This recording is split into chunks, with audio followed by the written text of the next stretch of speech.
importante problema demográfico quizás sexa un uso desmesurado de preservativos e medidas anticonceptivas, ou que aos galegos e as galegas non nos gusta practicar sexo.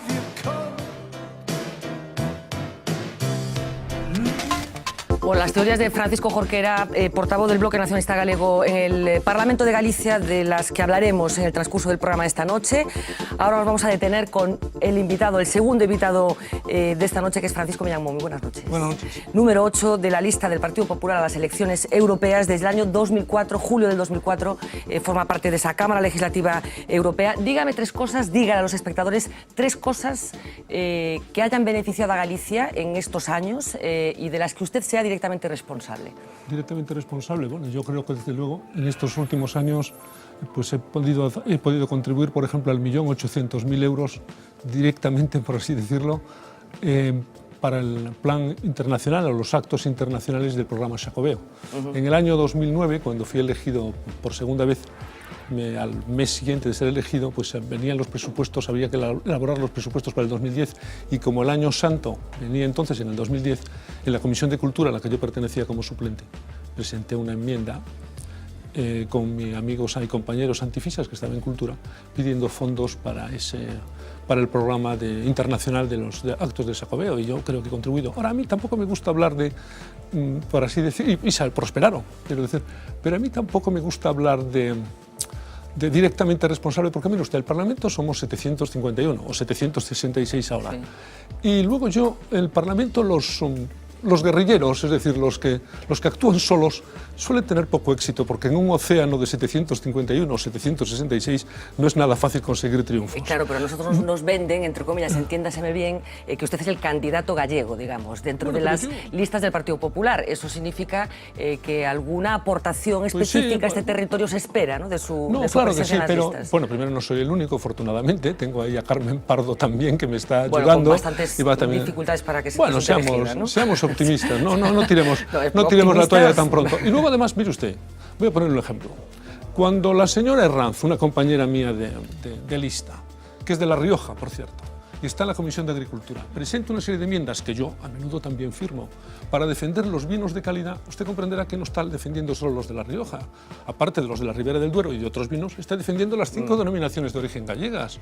Pero usted ya sabe que hay intereses contradictorios dentro del mismo país. Sinceramente, yo me encuentro muy cómodo puedo compatibilizar perfectamente la galleguidad con la españolidad. Yo esa especie de, iba a decir, oposición que usted apunta entre unos y otros territorios, yo en el caso español y gallego pues no la veo. No hablaba tanto entre España y Galicia, sino que a lo mejor, por ejemplo, para hablar de la pesca, un asunto fundamental para Galicia, puede haber asuntos que le interesen a Galicia desde un punto estratégico y que sean contradictorios con lo que le interesa al País Vasco, por poner otro ejemplo. Bueno, pues mire usted, nosotros en Bruselas siempre hemos tenido, y en Comisión de Pesca, por cierto, siempre hemos tenido grandes políticos y responsables de pesca. Estoy pensando en Carmen Fraga, que como usted sabe tiene un currículum magnífico en la defensa de los intereses pesqueros. Ahora Gabriel Mato, presidente de la Comisión de Pesca, que está radicado en Canarias. Antes, por cierto, Daniel Varela, que ustedes lo conocen, que ahora político en el Parlamento Regional, que también fue presidente de la Comisión de Pesca. Pues bien, nosotros en pesca, yo nunca he tenido en pesca y nunca he visto que Carmen Fraga o Daniel tuvieran, o ahora Gabriel Mato, una posición antitética entre los intereses de otras regiones o comunidades autónomas o Madrid y Galicia. Es más, hubo un tema clave, por ejemplo, y que todo el mundo lo conoce, pero se lo voy a recordar, la cuestión del acuerdo con Mauritania. Mire usted, yo me fui el 7 o el 8 de septiembre, porque Carmen Fraga aquel día no pudo ir, a Marín, a hablar con los armadores y el sector, los marineros, porque el acuerdo, como usted sabe, al final no incluye el cefalópodo, que era lo que más interesaba al sector gallego, por así decirlo, y canario. Pues bien, al final toda la delegación española del PP votó en contra de ese acuerdo. Por cierto, no pasó con otros grupos políticos, donde hubo una división que se beneficiaba a andaluces, pero perjudicaba a los gallegos, etc. Todos nosotros, desde el primer vasco o andaluz hasta el último gallego, todos votamos en contra de ese acuerdo. Yo, sinceramente, esa oposición o contraposición, esa dicotomía, unas regiones por un lado y otras por otra, yo es que no la recuerdo en el Parlamento. en mi etapa. Que no es corta, que tampoco es un año. Yo estoy cumpliendo 10 años. Tiene por eso una cierta perspectiva histórica, digamos. No la veo. Y le acabo de poner un ejemplo concreto. Bueno, estas elecciones se celebran en un contexto de crisis económica, no estoy descubriendo nada absolutamente nuevo, y en un contexto además en el que Europa durante mucho tiempo se ha planteado como la gran malvada que nos ha obligado a tomar determinadas decisiones dolorosas para el bolsillo y las expectativas vitales de mucha gente. ¿Cuánta factura electoral cree que le va a pasar la crisis al Partido Popular? Bueno, mire usted, yo creo que cuando se toman decisiones que no son fáciles, algunos ajustes, pues lógicamente pues, decisiones difíciles y que pues claro, el electorado se puede resentir. Ahora, dicho esto, yo creo que el electorado también tiene que ser consciente, o debiera serlo desde mi óptica, de que la situación en España era dramática. Estábamos al borde del abismo.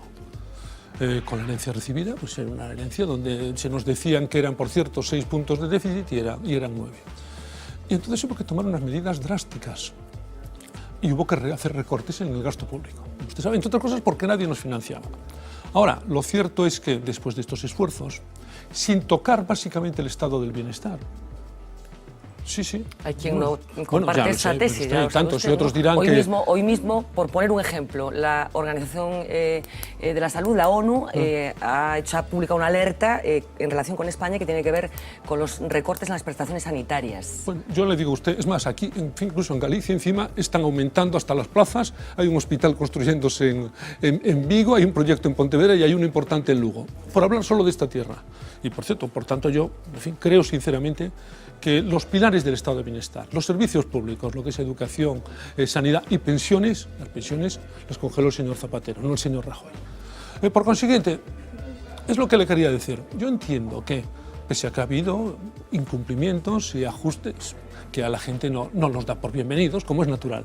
Ahora, ¿eso va a tener un coste? Lo tendrá, pero yo creo que el electorado es inteligente y también tendrá en cuenta que ahora estamos viendo la luz, la salida del túnel, estamos viendo que estamos en la senda de la recuperación. Estamos viendo que hay unas cifras macroeconómicas que en general son muy positivas, mucho más positivas que antes. Usted sabe que la previsión para este año del 1,2, creo que el gobierno mañana o el fin de semana, mañana va a hacer una nueva previsión de cifras. La media se calcula que será 3 puntos en este año y en el próximo, o sea, una media del 1,5. Es que el año pasado habíamos bajado el 1,2 y bueno, para no recordar los bajones que hubo en la etapa de Zapatero, pese a aquel momento en el que se habló de brotes verdes. Entonces yo creo que la gente ahora, animada iba a decir, por las noticias que empiezan a ser buenas, aunque estamos lejos de estar de la crisis, con las cifras de paro son muy fuertes, son muy duras, etc. Pero en todo caso yo creo que sí tienen que también, iba a decir, premiar, a lo mejor es excesivo el verbo, pero a ese gobierno que evitó el rescate, cuando todo el mundo, sinceramente, todo el mundo lo daba por hecho.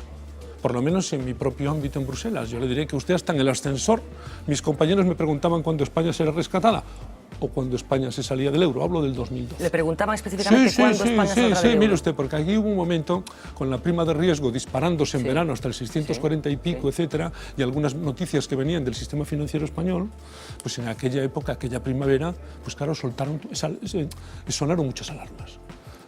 Y entonces, pues claro, esta situación se ha cambiado en año y pico. España evitó el rescate, en la fortaleza que tuvo el señor Rajoy, cuando había hasta periódicos en España que decían, pida usted el rescate, y grandes empresas que veían que no se podían financiar, porque había una penalización por ser español. Entonces decía, oye, pues cuanto antes el rescate se acabó esta tortura. Bueno, pues no hemos evitado el rescate, no hemos sido intervenidos, lo cual habría sido una anomalía institucional muy fuerte, porque gobernarían, iba a decir, los hombres de negro, como dijo Montoro, la troika, etcétera. Yo creo que la troika algo manda en España también, bueno, a pesar de que la intervención oficialmente no se produjo, efectivamente, pero hay un cierto control externo de la economía española. Pero mire usted, no hubo. Bueno, es que el control externo tienen todos, y Alemania y Francia, porque ahora lo que hemos hecho en estos años de crisis a los que usted aludía es reforzar la unión económica, porque la unión monetaria no tenía una unión económica que la respaldase. Entonces hemos reforzado y ahora hay una iba a decir gobernanza común europea y todo el mundo tiene que obligarse a seguir determinados parámetros. Pero precisamente hablando de eso, hay muchos economistas que relacionan bueno, pues esta corrección en la prima de riesgo, que efectivamente fue insoportable durante un tiempo, con un cambio de criterio por parte de las autoridades europeas y específicamente del Banco Central Europeo, que decidió llevar a cabo una política distinta de la que había llevado hasta ese momento, y que en ese sentido la prima de riesgo española está como está gracias a eso, no gracias a los ajustes. Yo voy a hacer un análisis, si me permite, un poquito más complejo. Eso es un poco, ya comprendo que eso es lo que dice las cosas que dice el señor Rubalcaba, ¿no? Que no, una bueno, palabra de... No solamente el señor Rubalcaba. No, ya lo sé, pero quiero decir que por visibilizarlo, una palabra de Draghi y basta, ¿no? No, el señor Draghi esas cosas y sus declaraciones de agosto del 2012 no las habría hecho si no viera que antes había un gobierno, que es el de Monti en Italia y el de Rajoy en Bruselas, en Madrid, que están tomando medidas serias. Porque, entre otras cosas, hasta ni los propios alemanes ni los consejeros que estaban en el Banco Central Europeo habrían permitido ese tipo de declaraciones de Draghi. Si no ven que hay un gobierno que está haciendo unas reformas y unos ajustes que van en serio. Y yo la emplazo, por así decirlo, la invito a coger las declaraciones del propio Monti de hace unos meses, que él ya no ocupa gobierno, y verá usted las declaraciones, incluso yo creo que en la prensa española, en el ABC, en El País, porque hace poco no sé si estuvo por España y explicó, y por tanto no es Rajoy el que da la versión, es el propio Monti, de lo que tuvieron que hacer él y Rajoy, una serie de medidas drásticas, y el señor Draghi vio que esto iba en serio. Y por tanto no fue simplemente que a Draghi se le ocurrió un día decir, oiga, y por cierto, no es solo la prima de riesgo, es que hay otros datos que son muy buenos. Por ejemplo, comercio exterior. El comercio exterior efectivamente es un recurso habitual para poner encima de la mesa. Bueno, antes de nada voy a presentar al resto de los compañeros de mesa de esta noche. Carlos Príncipe, muy buenas noches. Malas noches para mí. Efectivamente, para mí también. Ernesto Sánchez Pombo, muy buenas noches. Don Ignacio Bermúdez de Castro, muy buenas noches. Muy buenas noches. Miguel Lorenzo, muy buenas noches. Buenas noches. Y Miguel Tellado, muy buenas noches también. Buenas noches. Bueno, decíamos que hay más datos. Apuntaba algo hace un minuto a una circunstancia muy particular que tiene que ver con la economía española y que es un desajuste que todos convenimos que es uno de los grandes problemas que tenemos, que son las cifras de desempleo. Como sabe, hoy se han hecho públicas los datos de la encuesta de población activa. No quería entrar en el detalle, que entraremos después durante la mesa de análisis, pero sí quería aprovechar la oportunidad de tener a un eurodiputado con nosotros para compartir con usted tres testimonios de tres personas que se encuentran en situación de desempleo, que esta mañana encontramos en una oficina de desempleo de Carballo, que supongo que es homologable con muchas otras de Galicia, y con tres perfiles muy distintos. A ver qué opina y sobre todo qué le podemos decir a Ricardo, a Tamara y a Manoli, que hoy compartían con nosotros sus dramas, porque esta es la palabra que hay que utilizar. Para Ricardo, pasar lista en la oficina del antiguo INEM es ya rutina. Encontré una situación de paro total. Parado total, porque suma más de 4 años sin trabajo y el último lo ha sorteado a duras penas y sin ningún tipo de prestación. Pues estoy totalmente desfeito, porque claro, chegas ao mes, tens que pagar luz, tens que pagar agua, tens que pagar moitas cousas, entonces pues claro, tens que depender ou de fillos ou de familiares para sobrevivir. Se ches algún traballo que tal, pues por moi pouco que sea, pues tras que collelo, así que sea clandestinamente. Su mujer termina también la ayuda. En su casa no va a entrar ningún euro y a contrarreloj prepara la solicitud del subsidio para mayores de 54 años. Chegas a moitas empresas, entregas currículos, te cuantos compañeros, subiste por escaleras, baixan eles, entras na oficina, se están rompendo outros currículos, collen outros, ves moreas dos currículos e desanimaste totalmente. Entón, pues nada, queda esperar a ver se cambia un pouco isto, senón vamos a estar jodidos. Unos que ya son habituales y otras que se estrenan, como Tamara. Por suerte, eu teño un ano cotizado, un ano e medio, podo pedir prestación. Hai xente como a min que non pode facelo. De 26 años se ha inscrito esta mañana en el paro. Diplomada en empresariales, un trabajo como teleoperadora fue lo mejor que encontró. Ahora ni eso. Si mo planteei, pero ahora mismo non quero marchar fora, eu quero estar aquí. Son de Malpica de Bergantiños, quero estar na miña terra. La misma puerta que se abre para ella se cierra por el momento para Manoli. 51 años, 5 parada. Con el subsidio agotado pudo aguantar este tiempo gracias a la paga de su padre, enfermo de Alzheimer, que falleció hace 2 meses. Y no podía buscar trabajo, vaya. Es decir, era él o el trabajo. Y dejarlo solo no podía. Es que lo veo difícil todo. Que en el momento que te ven la edad, ya te dicen, ya te avisaremos. Y ya sabes cuando te dicen, ya te avisaremos, es que ya tienes el no.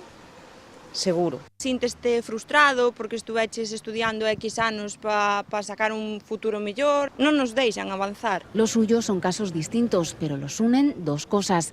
Por un lado, su enfado ante las promesas de los políticos. A mí non me di nada as estadísticas porque a mellor a mitad das contratacións, por non dicirche casi todas, son contratos de un mes, contratos totalmente precarios. Yo los telediarios no suelo verlos, porque me cabreo. Que si va mejor, ¿cómo es que sube el paro? Y estamos entrando el verano, se supone que entrando el verano tiene que bajar el paro. Por otro, la esperanza con la que se acuestan cada noche. Unha persona que teña traballo, ten independencia, ten todo.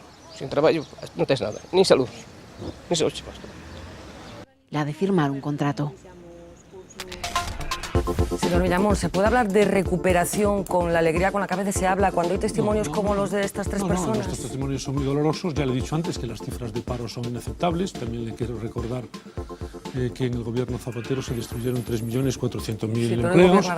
No, ya está. Y en las cifras de paro, el proceso de destrucción de empleo se ha parado. Las perspectivas son de crecimiento del empleo. Ya sé que están en estas situaciones dolorosas. También hay pues la renta gallega de integración social, que no ha hecho más que aumentar, me refiero ahora aquí en Galicia, las pensiones no contributivas. En España, a nivel español, se ha montado ese Plan Nacional de Integración Social, que tiene, en fin, una aportación muy potente de 130 y tantos mil millones de euros de aquí al año 2016. Lo importante, desde luego, y este señor lo apuntaba, sin trabajo non hai nada. Claro, con traballo pues hai independencia, consumes, hay impuestos. Sin trabajo pues tienes un problema, no solo tú, sino la propia sociedad, porque aparte de hacerte una aportación, porque si no, no puedes vivir. Hay casi 100.000 familias en Galicia que no tienen ningún empleo, pero en fin, afortunadamente entre las pensiones no contributivas y también la renta esta de integración social gallega, pues se pueden paliar parte de esas cosas. Pero quiero decir que el que trabaja pues recupera además pues más alegría, no esa tristeza de este hombre, consumes, das a la seguridad, te afilias y aportas dinero, tienes. Y en cambio, con el desempleo, pues es una situación dramática, porque todo se derrumba. ¿Cree que le podemos dar a Ricardo, a Tamara y a Manoli, o cree que le puede dar usted como candidato del Partido Popular a esas elecciones, esperanzas de que su situación se va a resolver a corto plazo? Mire usted, a corto plazo yo no tengo la varita mágica, lógicamente, y creo que los políticos también tenemos que ser realistas. Estamos en una crisis profundísima, las crisis de deuda, la sociedad española, el Estado, las empresas, los particulares nos hemos endeudado mucho. Y es muy difícil ir pagando todas estas deudas y encima un Estado que, claro, con esta situación de crisis, pues tampoco recauda tanto, tenemos este tipo de problema. Ahora, yo creo que la situación va mejorando, no sé lo que tardaremos en absorber todo ese paro, no será muy pronto, como usted dice, pero yo creo que de forma paulatina se irá creciendo, que se creando empleo. Y el 1,5 de crecimiento este año, si es la media, sí, son 3 puntos de crecimiento en los 2 próximos años, yo creo que también veremos creación neta de empleo y habrá muchos casos que afortunadamente pues se puedan afrontar con éxito. También le diré que es una prioridad nuestra en Bruselas. Claro, sus colegas europeos, con respecto a las cifras de paro, supongo que no dan crédito. No, claro, son cifras de paro y sobre todo... No le preguntan, ¿cómo pueden ustedes vivir en España con esas cifras de desempleo? Las cifras son muy altas. Algunas son homologables a de países africanos, o sea, así de claro, algunas comunidades autónomas pero hay países, quizá también. Lo que tenemos, el dato más escalofriante es el desempleo juvenil. Sí. Porque ahí son cifras tan grandes y ahí precisamente, que era lo que iba a referirme antes, hemos conseguido, por ejemplo, ese plan especial de empleo juvenil. En el último Consejo Europeo se consiguieron, pues son 6.000 millones, un plan extraordinario, de los cuales España va a ser un país que va a obtener 1.900 y además se van a desembolsar en el año 2014 y 2015. Y hemos conseguido también mucha inmigración juvenil. Bueno, ya sabe que si se refiere a los datos de hace 4 o 5 días, me parece, que no sé si va por ahí. Los últimos, sí. También, yo lo que he visto es que hay distintas apreciaciones. Usted sabe también que hay quien cree que Galicia no sale la gente, no emigra. Más bien lo que hay aquí es un problema ahora demográfico. Sí. Que no es que los jóvenes se vayan, porque los datos que tengo, yo creo que se lo escuché hace poco al propio presidente Alberto Núñez Feijóo, es que Galicia era de la comunidad autónoma que menos iban los jóvenes. Bueno, pero ¿Cuál es el problema aquí? ¿Cuál es el problema aquí? Que no hay niños, que no hay jóvenes, que hay un invierno demográfico. Ya lo apuntaba Jorquera, efectivamente. Que ahí tenemos. Bueno, sí, efectivamente, era el preámbulo de la... Tenemos ese problema, que por cierto es muy grave, en España, en Galicia, después yo creo que en Asturias, yo creo que en Asturias todavía el problema demográfico es más alto. Hace un par de semanas yo creo que a primeros de abril, el 2 o el 3 de abril precisamente estuvo la consellera Beatriz Mato, el consejero de Asturias también de Bienestar y Empleo, precisamente para hablar y sensibilizar sobre el tema demográfico. Bueno, le voy a pedir una opinión concreta y breve sobre algunos de sus contrincantes aquí en Galicia. Bueno, se está haciendo campaña aquí en Galicia, digamos. Entonces, le voy a pedir su opinión sobre el primero de ellos, que es José Blanco, que es miembro de la lista del Partido Socialista. ¿Qué opinión tiene del señor Blanco? Blanco? Yo es que no tengo... Bueno, pues mire usted, yo creo que no tengo relación con el señor Blanco, no lo conozco. Bueno, pero sabe su trayectoria pues política. Sí, pues yo a eso me remito. Ha sido vicesecretario general del Partido Socialista, es ministro del gobierno de Rodríguez Zapatero, pues yo creo que es una, iba a decir, celebridad, y por tanto yo creo que aquí es lo que no se trata... que se le ocurre de José No, Blanco. quiero decir que es tan célebre. Mire usted, yo soy un hombre, pues en fin, mucho más gris. Y la gente, pues muy poca gente me conoce, el señor Blanco. Bueno, a lo mejor si hubiera sido ministro de Fomento también era una celebridad. Pues desde luego habría sido un poquito más conocido. Pero quiero decir que no tengo ningún juicio personal sobre el quehacer, entre otras cosas porque no lo conozco. ¿Y político? Sí tenía muy bien... Bueno, yo creo que lo que sobra, el juicio político que yo puedo hacer con él, pues no estoy en su línea política, está claro. Y yo lo que sí tenía muy buena relación, porque de eso puedo hablar, porque lo conocía, es relación personal muy buena y relación, por así decirlo, política, sin perjuicio de nuestras diferencias ideológicas, lógicamente, una relación institucional, por así decirlo, incluso de trabajo en aquellos temas que afectaban a Galicia, muy buena con el señor Sánchez Presedo, a quien, por cierto, yo conocía de muchos años y que se ganó el respeto de la Cámara, y yo tuve muy buena relación, y con él... Pues, ¿No se ve con esa misma buena relación con José Blanco? Bueno, es que no, quiero decir que es que no nos conocemos, sinceramente. De cómo fluye. Sinceramente, pero creo que es un político de importante trayectoria, no solo en el partido, sino en la gestión pública, y yo estoy seguro de que próximamente tendremos un momento de conocernos. Me quedo con lo de la celebridad que bueno, es mucho más célebre que yo. Es una mala traducción de lo de celebrity. Pero quiero decir que es un hombre popular, no es mi caso. La segunda persona que supongo que también conoce, porque también coincidieron en el Parlamento, es la candidata, la número 2 en realidad de la lista con la que confluye el Bloque Nacionalista Galego, y estoy preguntando por Ana Miranda. No solamente le pregunto por ella, sino bueno, pues por el proyecto político que representa el bloque. Bueno, pues yo, mire usted, yo sí conozco a la señora Miranda, la respeto en el plano personal, como es lógico, discrepo de ella en su visión política, en su modo de hacer política, y no tengo nada que ver. Sinceramente, estoy muy lejos de las posiciones políticas que defiende su partido. Y la tercera persona tiene que ver con ese nuevo experimento político que ha tenido un cierto éxito, bueno, un notable éxito en Galicia. Tercera fuerza política por encima del bloque, 9 diputados. Candidata Lidia Senra, de esa Alternativa Galega de Esquerdas, que usted probablemente identificará con Xosé Manuel Beiras. No sé si la conoce, y en cualquier caso, ¿qué le parece esta incursión en la política de esta alternativa pues, mire política usted, yo que lidera esta Beiras? señora tampoco no la conozco. Es que no la conozco, y supongo que la conoceré pronto, y respeto muy mucho las razones por las que haya tomado su partido para colocarla ahí, pero sinceramente... ¿Y de Beiras tiene opinión formada? Bueno, pues también es un político también bien conocido, y yo creo que, en fin, todo el mundo tiene su propia opinión de Beiras. Yo, cuando estaba aquí en Santiago, en el año 72, 77, yo creo que recuerdo como en aquellos momentos, pues mucha gente tanto leía O Atraso Económico de Galicia, que era su libro de cabecera. En fin, bueno, no mi libro de cabecera, el libro que él escribió, y que tantísimos estudiantes de económicas, y que yo tenía compañeros que estudiaban económicas, no fue mi caso, pues era, en fin, entonces pues era uno de los catedráticos más afamados, pero en fin, aquí sigue en política desde entonces. ¿Pero le han llegado noticias de alguna cosa? Pues sí, de algunos comportamientos que a veces, pues, en fin, son un poco estridentes, ¿no?, en el Parlamento, pero en fin, la verdad es que yo no vengo aquí a hacer juicios personales de las personas. La lista de la que usted forma parte la encabeza Miguel Arias Cañete, que supongo que también conoce porque ya tiene peripecia europea previa. ¿Es tan espontáneo como parece?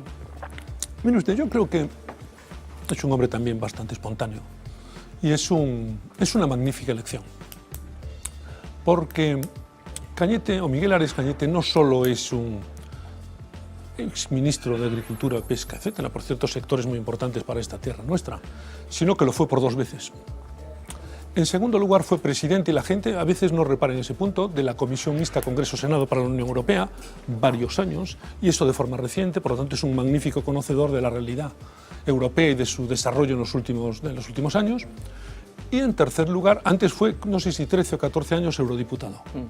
A eso, pues tiene un sólido conocimiento jurídico como abogado del Estado, lleva una militancia política pues, desde hace 30 y tantos años, y ese conocimiento de temas tan importantes y tan comunitarizados como la agricultura, la pesca, etcétera, el medio ambiente, ha sido, iba a decir, casi 4 veces ministro, porque él debía llevar los consejos en Bruselas, atendía el Consejo de Agricultura, Consejo de Pesca, Consejo de Medio Ambiente y hay un Consejo también de Cambio Climático. O sea, su experiencia en Bruselas es amplísima, profundísima por el tiempo y dilatada también por los temas. Es un magnífico candidato. Bueno, es los políticos que a los periodistas nos gustan porque tiene efectivamente esa vena espontánea que También, muchas veces le lleva a acaparar titulares y que a los medios de comunicación nos da un cierto juego. Está ya en campaña de una forma oficial, una vez que ya fue finalmente sustituido en el Ministerio de Agricultura. Hoy lo hemos escuchado. Quería compartir con usted bueno, una parte cortita de esas declaraciones que hoy hacía.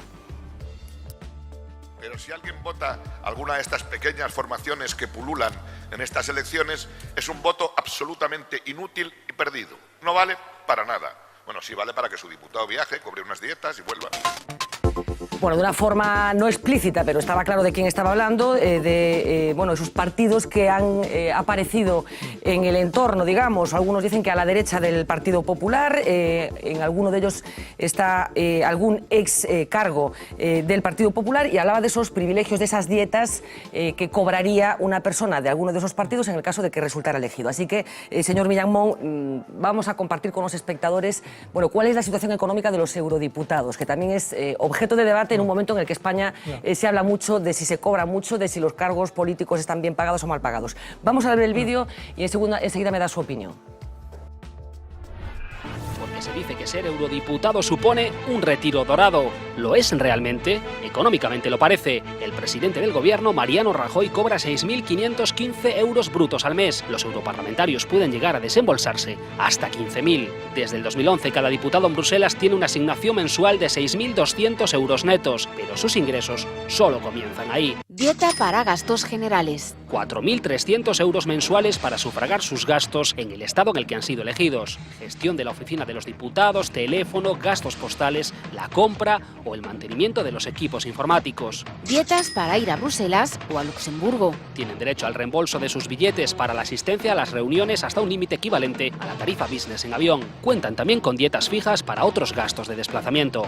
Dietas por asistencia a las reuniones en la Unión Europea. El Parlamento abona una dieta de 304 euros por cada día de asistencia a las reuniones oficiales. Dieta fija anual. Pueden percibir hasta 4.243 euros al año presentando las facturas por otros viajes que hagan en calidad de eurodiputado. Por ejemplo, dar conferencias en un país distinto al suyo.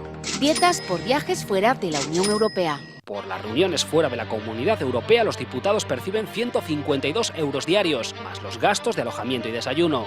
Asistentes.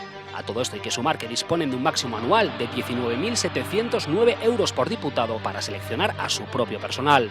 Si se exprimen todos los conceptos, un eurodiputado puede rondar los 15.000 euros al mes. Casi el triple, por ejemplo, de los 5.718 que ganaba Arias Cañete como ministro de Agricultura. Por encima de los mejor pagados en suelo español. Aquí la palma se la llevan Cataluña y Madrid. Artur Mas, Xavier Trías, Ignacio González y Ana Botella son, por este orden, los políticos mejor pagados en España. Todos superan los 100.000 euros anuales, muy por encima de los 78.000 que cobra Rajoy. ¿Están muy bien pagados los eurodiputados o muy mal pagado el señor Rajoy? Bueno, desde luego yo creo que el señor Rajoy seguro que no está bien pagado.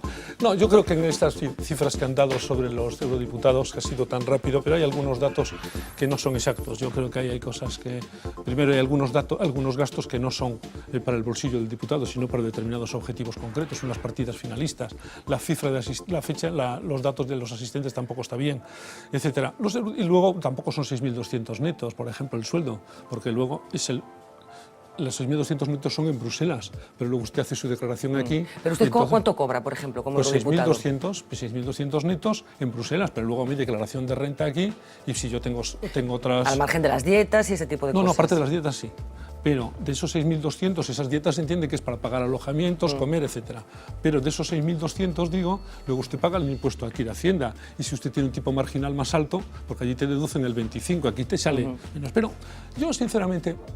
A veces lo que pienso cuando se hable... Primero, estas son cifras que no son los diputados españoles, son cifras homologadas. Pero es un debate que le parece interesante o que tiene algo de populista, porque aquí también hay compañeros de su partido que en otras instituciones sí que han aplicado esta norma de no pagar a los diputados. Estoy pensando en Castilla-La Mancha, por ejemplo.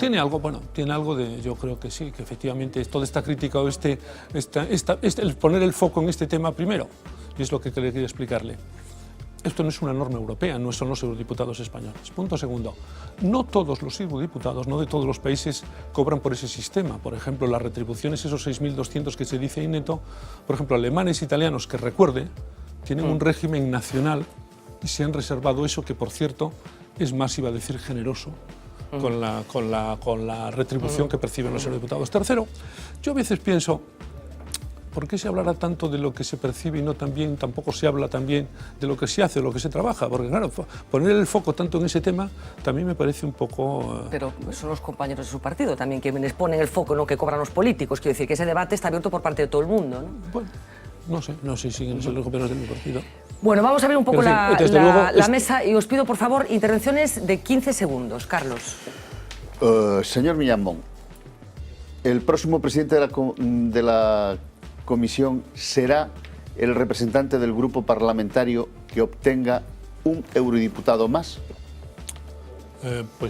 Mire usted, yo creo que eso no creo que pase así, no necesariamente así. ¿Usted que si los socialistas ganamos en eurodiputados, el presidente seguirá siendo de derechas? No quiero decir eso. Lo que quiero decir es que no necesariamente la persona que ahora se presente, a lo mejor... Primero, caben sorpresas, porque en ese Parlamento que tendrá que votar habrá que hacer una coalición, es decir, si usted... Pero normalmente siempre hemos gobernado juntos el Partido Popular Europeo y el Partido Socialista, y nos repartíamos, ustedes presidían la comisión y nosotros el Parlamento. Esto es el acuerdo. ¿Ustedes están dispuestos, si les pasamos por delante esta vez, a que el presidente de la Comisión sea socialista como en la época de Delors? No es un cambio, no es así. Presidente de la Comisión, tú, presidente del Parlamento, yo. Buena prueba de ello es que en el Parlamento lo que hay es un pacto de rotación, pero en el Parlamento, pero no en con la Comisión también, señor. No, con la Comisión va por su lado y el Parlamento va por otro. O sea, no van a respetar que haya una mayoría. No he dicho eso. Lo que quiero decir es que primero tiene que ser una propuesta que haga el Consejo Europeo, los jefes de Estado y Gobierno, que pero el Tratado de Lisboa dice que se respetará el grupo mayoritario. Lo que se tendrá en cuenta, ¿Y el cómo resultado de las cuenta, elecciones, señor Millán? pues de una forma bastante clara. Se tendrá en cuenta porque ellos primero lo tendrán que tener en cuenta y segundo, porque esa propuesta puede ser rechazada en el Parlamento. O sea, que no es simplemente lo tengo en cuenta y ahora decido, es lo tengo en cuenta y hago una propuesta. A ver, Ernesto, 15 segundos, por favor, porque si no... Rapidísimamente, señor Millán Mon. Mire, hay un gran desinterés, yo creo, en este momento por la participación ciudadana en la política, ¿no? Y sobre todo en unas elecciones como las europeas, donde tenemos la sensación, gran parte del electorado, de que se vote lo que se vote, al final quien va a mandar, como usted decía el otro día en unas declaraciones, usted decía lo contrario, es decir, vamos a intentar que no gobierne la señora Merkel. Convénzanos, por favor, de que la señora Merkel no va a seguir gobernando Europa como ha hecho hasta ahora. No, vamos a ver. Yo es que creo que es también gobernar la señora Merkel. No todas las decisiones o afanes o intereses de la señora Merkel se imponen. La pregunta fue que me hicieron en la prensa, total, ¿para qué se va a votar si siempre va a gobernar la señora Merkel? Yo he dicho, hombre, no creo que en Europa se pueda decir por eso. Yo le puedo decir a usted 2 o 3 casos en que la señora Merkel no se ha impuesto. En fin, pero... 2 o 3 de 200. No, 2 o 3 de esos conocidos. Pues mire usted, ahí estamos negociando desde hace muchos años la adhesión de Turquía y los alemanes y la señora Merkel no querían abrir eso. Por ejemplo, la señora Merkel tenía el candidato, el señor Juncker, y fuimos hasta el final a Dublín y hubo que votar. Y el señor Barnier, como usted sabe muy bien, pues no fue el elegido por 100 y pico votos, pero y el señor Juncker ganó 300 y pico contra 200 y pico. No es la señora Merkel ordeno y mando, el señor Juncker. Pero manda tanto la señora Merkel, bueno, o sea, es una presencia poderosa y omnipresente. Yo prefiero hablar, ya que estoy en el Parlamento, hombre, no voy a decir a la señora Merkel porque mis compañeros alemanes se van a enfadar, porque ellos pintan algo en el Parlamento. Los diputados alemanes. Por eso, Alemania, lógicamente, tiene un peso en la Unión Europea. Es el país más poblado, debe ser el 30% del presupuesto comunitario. Es, por cierto, un país que en estos momentos está en una situación económica de bonanza, mientras que hay otros bastantes que estamos en una situación penosa desde el punto de vista económico y financiero, y hemos tenido que pedir, pues nosotros, 41.000 millones al final para para nuestra línea de crédito bancaria, pero otros... ¿Rescate? También llamado. No, línea de crédito, no fue rescate, rescate es otra ¿Cuál es la cosa, diferencia entre línea pues de crédito y nosotros rescate? nos gobernó la Troika, el rescate es muchísimo más. Bien, la Troika es general, te importan condicionamientos de todo tipo. Nosotros fue una línea de crédito que se abrió de 100.000 y nos quedamos en 41.000. Por tanto, la señora Merkel decide, y Alemania, que me gustaría mejor decirlo así, decide mucho, pero por ejemplo el señor Schäuble, que es quizá con quien la señora Merkel, que se personifica el poder en Alemania, pues este ministro de Finanzas no le habría gustado un mecanismo de resolución bancaria y ese fondo de dotación para las crisis bancarias en 8 años. Él quería para 10. Al final se ha impuesto el de 8. Es decir, los alemanes querían unas perspectivas financieras mucho más cortas en cuanto a financiación, escribieron, en fin, hicieron muchas gestiones. Al final se impuso una cifra que, aunque no fue lo que quisiéramos, de 960.000 millones de euros, es más de lo que quería Alemania. Es decir, que a mí me parece, efectivamente, reconozco, Alemania pesa mucho y la señora Merkel, lógicamente, influye mucho, pero no pensemos que esto es un diktat y que Alemania, con el dedo, nos manda a todos. Lo que hay que hacer. Miguel Tellado, 15 segundos. Sí. Me sorprende lo que le preocupaba a Carlos Príncipe hace un momento sobre la lista más votada, porque, Carlos, la realidad es que en Galicia el Partido Socialista siempre se ha apoyado en el Bloque Nacionalista Galego para pasar por encima de los más votados y que no gobiernen los más votados, ¿no? Por lo tanto, esa preocupación no la entiendo. Yo sé que quería llevar el debate quizás un poco más lejos, ¿no? El señor Millamón ha sido diplomático de carrera y ha estado en la Comisión de Exteriores durante muchos años. Algo de lo que se habla, quizás no demasiado, pero las relaciones de Europa-Estados Unidos en un contexto internacional, ¿qué peso tiene la Unión Europea ahora mismo en ese contexto internacional donde estamos viendo, bueno, pues conflictos encima de la mesa? Desde luego, los países de Europa tenemos más peso en el seno de la Unión, pero ¿cuál es el camino de esas relaciones internacionales que debe tener la Unión Europea con Estados Unidos, ¿no? En ese contexto internacional en el que nos encontramos ahora mismo? Yo soy un convencido de que tenemos que tener una relación intensa. Creo que la relación ahora, en los últimos meses, desde la cumbre en febrero, en marzo, que cuando vino Obama, el 26 me parece de marzo, a Bruselas, y el lanzamiento desde el año pasado de las negociaciones del llamado TTIP, este Tratado de Comercio e Inversiones, que ustedes saben, creo que la relación atraviesa un momento más saneado y mejor. Yo creo que en estos años pasados la relación no tuvo la intensidad que hubiéramos querido. Yo creo que el señor Obama pues también pensó esta frase que se dice del pivot hacia Asia, esa especie de reubicación de su política exterior hacia Asia. Yo creo que también la Unión Europea, por cierto, un inciso, no se celebró la cumbre ni en el 2012 ni en el 2013, que son cumbres anuales regulares institucionalizadas desde Clinton, y el señor Obama pues no pasó por aquí, ni nosotros fuimos allí. Cuando encima la Unión Europea además pues puso, como ustedes saben, desde el Tratado de Lisboa, un presidente, ahora el señor Van Rompuy, que personifica con el presidente de la Comisión Europea, el señor Durão Barroso, de forma permanente a la Unión Europea al más alto nivel, y así el señor Obama no tenía un interlocutor distinto cada 6 meses, lo cual era un poco enojoso. No pasa nada, Perdón, la petaca va a ¿puede seguir funcionando? Sí, sí, sí, sí. El hecho es que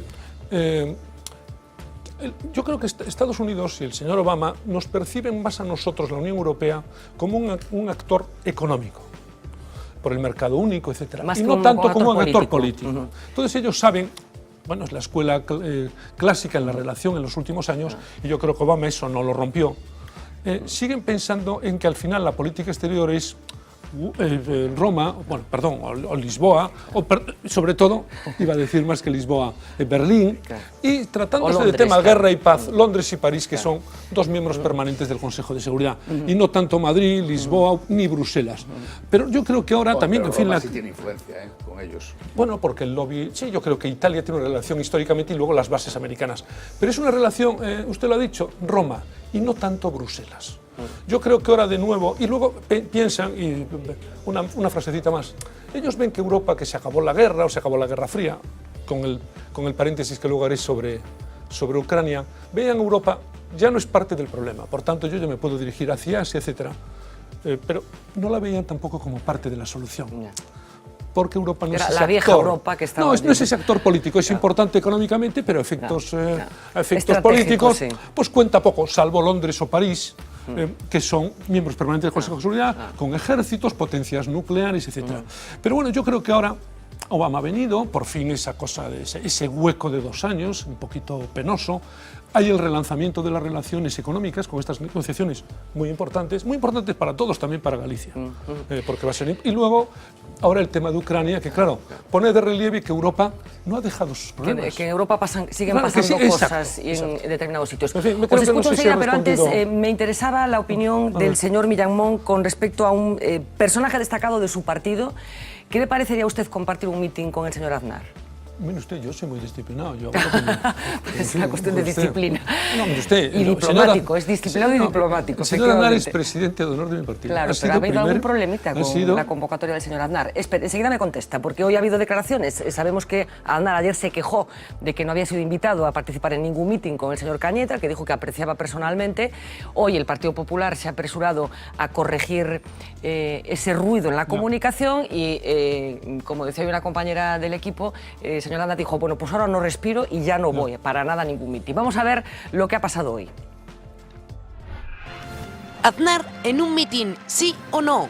Y la que se ha montado con este simple hecho, el dedo en la llaga hasta el fondo lo mete el expresidente y lo hace con ganas. Esto ayer. Yo no he recibido ninguna noticia del Partido Popular. Claro que el hecho es que el partido del que es presidente de honor le había obviado para hacer campaña electoral. No puedo creer eso de que no se ha contado con él. Esperanza Aguirre, que entra ofreciendo esto, su participación en Madrid. Yo simplemente lo he ofrecido. Y el candidato que va de acto en medio.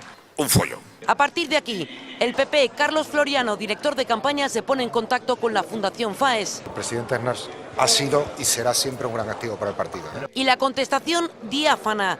Ahora es tarde. Aznar tiene la agenda completa. Pero yo estoy seguro que él encontrará algún hueco porque lo vamos a pasar muy bien. En este punto entra además nada menos que el ex del PP y actual presidente de otro partido, de Vox. Y lo que hace es mandarle una carta. Me complace el invitarte a intervenir en los actos públicos de Vox. Sería una lástima que no se pudiese oír tu voz autorizada. Como ven, aquí nadie pierde la más mínima oportunidad y el PP insiste en que sigue trabajando con la idea de que Aznar pueda participar en campaña.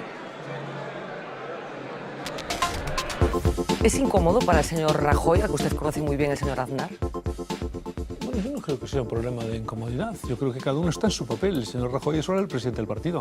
El señor Aznar, como antes decía, es un gran activo del partido, es el presidente de honor, pero ahora el que tiene la responsabilidad de gobernar y el que preside el partido es el señor Rajoy. Claro, pero está parece claro. que hay algún problema de convivencia entre los dos. Bueno, no, yo creo que... De compartir espacio político, por lo menos, o espacio mediático. Bueno, es que el señor, pues, usted sabe que... No, yo no sé lo del espacio de convivencia, pero en el espacio en el partido está perfectamente delimitado. Hay un señor que es el presidente del partido, que encima resulta ser el presidente del gobierno, y hay un señor que es presidente de honor, y por cierto les recuerdo que el señor Aznar se marchó voluntariamente en el 2004. O sea, que no hay ningún problema entre el señor Yo no le veo que Aznar. tenga ningún problema, y yo, desde luego, antes lo dije, si el señor Aznar viene a Galicia y quiere dar un mitin, yo encantado de estar allí. Seguro que me hace mucho... ¿Lo invita como bueno, candidato? pues usted, yo comprenderá que soy un pigmeo al lado del señor Aznar. Una invitación mía no tiene contenido ninguno. Miguel Lorenzo, por favor, 5 segundos. Vosotros le diste 15. Venga, ya contaste los 5. Bueno, yo quería decir muchas cosas, pero voy a resumir. Yo quería hacer una pregunta sobre el tema de Cataluña. O sea, la respuesta que está dando la Unión Europea a todo este movimiento catalán de la independencia, yo veo que no es contundente, ¿no? O sea, hubo ruedas de prensa que manifestaron, pues dijeron lo que podía pasar realmente, lo que podía ocurrir, pero sin embargo yo no eché en falta una respuesta de Europa contundente diciendo la verdad lo que supondría para Cataluña este movimiento de que es independentista. Entonces, también me gustaría saber cuál es su opinión al respecto y por qué Europa no dice claramente las consecuencias graves que puede ser para la propia Cataluña un movimiento de este tipo. Bueno, yo sinceramente no, yo creo que ha quedado ya claro, quedó paladinamente claro. Ya creo que hace año y medio, 2, cuando, yo creo que fue en el 2012, cuando, sí, yo creo que sí, en Cádiz, que vino Barroso y se le preguntó de forma reiterada, cuando ya el tema catalán empezaba a coger, iba a decir, cuerpo, y Barroso estuvo bastante claro, Van Rompuy lo reiteró hace poco, ha habido algún comisario o alguna comisaria que emitió algún mensaje, en fin, yo creo que fue la pobre señora Reding, que luego corrigió, pero... ¿Por qué dice la pobre señora? Bueno, porque metió la pata y dijo unas cosas que la verdad pues fueron inconvenientes en aquel momento. En fin, pertenece a mi partido, pero en aquel momento no estuvo precisamente brillante. Fue en el contexto de la propia Barcelona, si recuerdo bien. bueno, pues no estaba... Y luego él rectificó, incluso yo pues mandó una carta, si recuerdo bien. Pero yo creo que la Unión Europea, el propio Van Rompuy, también estuvo muy claro, y bueno, el propio comisario, por cierto, Almunia, que es conocido, y Van Rompuy también. Bueno, yo creo que los mensajes han sido claros. Otra cosa es que algunos políticos en Cataluña no los quieren escuchar, pero yo creo que la Unión Europea, a partir del 2012, quien lo podía hacer. Además, por cierto, recordando la doctrina Prodi, porque, por cierto, me había olvidado, esto no es una doctrina tampoco creada por el señor Barroso, en el fondo fue ya lo que había contestado Prodi, no sé si fue en el 2005 o en el 2006, sobre este tema. Y cuando lo de Cataluña empezaba a crecer, pues fue entonces cuando se posicionó. Y ya a partir de ahí, desde los últimos 18 meses, yo creo sinceramente que fueron claros. Sí, me refería, yo digo, ruedas de prensa o comentarios, pero no como una declaración institucional. Tú querías una declaración institucional. Hombre, claro, bueno, pero es que el problema es muy grave. Pero yo creo que cuando Barroso habla en una rueda de prensa y lo preguntan, etcétera, es una pues lo dice claramente, no lo dice tomando un café a nosotros. No, desde luego, desde luego. Venga, avanzamos. Ignacio, la misma brevedad que tus compañeros. Sí, señor Miñamón, vamos a ver. Yo quería preguntarle en clave de Galicia y de gallego a gallego. Usted antes le contestaba los logros que contribuyó usted a conseguir en las dos últimas legislaturas, lo sabemos, nos lo ha dicho muy sucintamente, pero yo quisiera preguntarle cuál sería su mayor satisfacción y la prioridad con que usted va al Parlamento, cuál sería el objetivo prioritario que traería para los gallegos. Yo antes el primero de ellos. No relaté mis logros, mencioné el primero, porque además fue el primero en el tiempo, porque fui elegido en junio y en julio hice las enmiendas. Pero mire usted, yo, por retomar este tema y para que no haya equívocos, yo he intervenido en cuestiones que afectan a Galicia, pues en el sector de la leche, en lo del vino. Intervine también con enmiendas para conseguir que Galicia, cuando dejara de ser región objetivo 1, gozara de esa red de seguridad que queremos. Pues he hecho preguntas a la Comisión y me he interesado sobre el sistema del análisis de las biotoxinas con un sistema biológico porque no queríamos el químico. Me he ocupado también por cierto, de un tema importante que son el acuerdo con Corea del Sur y su impacto en los automóviles, que eso importa mucho a Vigo. También me he preocupado del acuerdo con Japón, que se está negociando, o del acuerdo con Tailandia que podría tener mucho impacto en el atún. Por ejemplo, porque Tailandia, como ustedes saben, es la primera región exportadora del mundo. Ahora, mis mayores satisfacciones, pues allí en el Parlamento y en general, pues mire usted que lo de la crisis sea un olvido y yo contribuir modestamente, desde los distintos hábitos en lo que puedo hacer en el Parlamento, a que estas situaciones de desempleo que hemos vivido, a que estas situaciones pues, de falta de crecimiento, etcétera, a que Galicia y que España pues estén por fin en la senda del crecimiento, que el desempleo juvenil tan alto sea, en fin, un recuerdo y no una pesadilla, y contribuir en todo lo que pueda, y que el sector agrícola, el sector pesquero, o la industria española y gallega tan importante, pues prospere. Que señor Villarmón, quería apelar ya para terminar a esa relación que antes decía que mantiene con el señor presidente del gobierno, con Mariano Rajoy.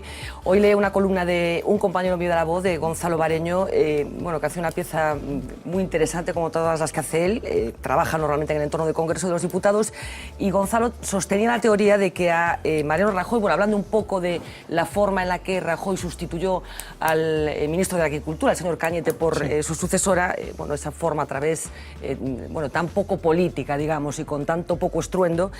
Bueno, Gonzalo lo que decía es que a Rajoy le encanta el poder, pero nada la política. Usted, que conoce bien al señor Rajoy, ¿lo definiría así? No sé, yo creo que el poder y la política es difícil disociarlos, ¿no? Es decir, otra cosa es que el señor Rajoy pues, es una persona poco estridente y que no le gustan en exceso los focos, pero yo no disocio. Pues eligió una mala profesión. No, pero bueno, porque es un hombre, en fin, que prudente, es un hombre, quizá un buen gallego, pues recogido, contenido, es una persona, iba a decir casi normal, en el sentido de que no es un hombre estruendoso ni estridente, y que le gusta cierta normalidad, y por tanto es un hombre sobrio también en sus es un hombre sobrio también en sus ademanes políticos, porque no es un hombre barroco. ¿Y lo identifica bien con esa confesión que él mismo hizo, de que a veces la mejor decisión es no tomar ninguna decisión? Bueno, hay una forma más política, más. También otros dicen que es un maestro de los tiempos. En fin, yo supongo que sí, que hay veces en que... él es un hombre que siempre es un hombre pues, profundo, concienzudo, serio, metódico, y no toma las decisiones con alegría. Mucho mejor así. Yo creo que para un país como España tener un político o un presidente del gobierno que sea metódico, serio, que se estudie los expedientes, valore los pros y los contras, es mucho mejor que tener una persona alegre o irresponsable que decida a la primera de cambio. Pero en su partido lo entiende todo el mundo, porque nos consta que hay pues estrategias del señor Rajoy que desconciertan a algunos de sus compañeros de partido. El partido nuestro es un partido, iba a decir, de amplio espectro. Agrupa. Y entonces, pues como en todo en la vida, para personas que les gustaría que tuviera un carácter, una forma de ser distinta. Nunca se desprende de la diplomacia, ¿no? ¿Quién, yo? Sí, usted. Digo, que imprime carácter lo de la diplomacia. No, pero es que es así. Es así. A ver, vamos a terminar, Ernesto, que te veía con el tema Rajoy muy interesado. No quería que se marchase aquí sin una cuestión que es de hoy mismo, y me gustaría, señor Millán, que dejase a un lado la diplomacia esa y tal. Hoy diversos medios han publicado un documento que creo que se le presentó en el Parlamento, según el cual se demuestra que el señor Arias Cañete, que es el candidato de ustedes, hizo negocios con su empresa cuando estaba en el gobierno. No sé si usted tiene constancia de eso o no. Bueno, es una noticia de hoy mismo. Me gustaría saber su opinión, que no fuese diplomática. Es decir, voy a darle una opinión de una persona prudente, que no opino sobre lo que no sé. Es que lo ignoro totalmente eso. Y el señor Cañete, el documento estaba colgado en los medios. Pero en fin, es que yo estaba preparando la entrevista. Eso no cuela, ¿eh? No, es así. Bueno, he tenido un acto en La Coruña a las 5 y pico del Comité Provincial, etcétera. Quiero decir que no he visto nada de los medios y por lo demás, en fin, yo antes hablé creo que bien del señor Arias Cañete y reitero lo que he dicho. La verdad, ignoro eso y es imposible que yo le pueda... Pues nada, muchas gracias, pero... Porque es el candidato, es el número uno. Yo también, como buen gallego, también soy prudente. Bueno, no todos tienen esa virtud. Francisco Millán Mou, muchísimas gracias por acompañarnos esta noche. Muchas gracias. Vamos a hacer una pequeñita pausa de publicidad. Enseguida vamos a hablar de uno de los acontecimientos políticos de la jornada, el rifirrafe monumental que se montó entre las dos Sorayas, Soraya Rodríguez y Soraya Sáenz de Santamaría, con alguna palabra gruesa que salía de la boca de la vicepresidenta del Gobierno. Enseguida lo compartimos con ustedes. Hasta ahora. Tenga un importante problema demográfico. Quizás sexa un uso desmesurado de preservativos e medidas anticonceptivas, ou que os galegos e as galegas non nos gusta practicar sexo.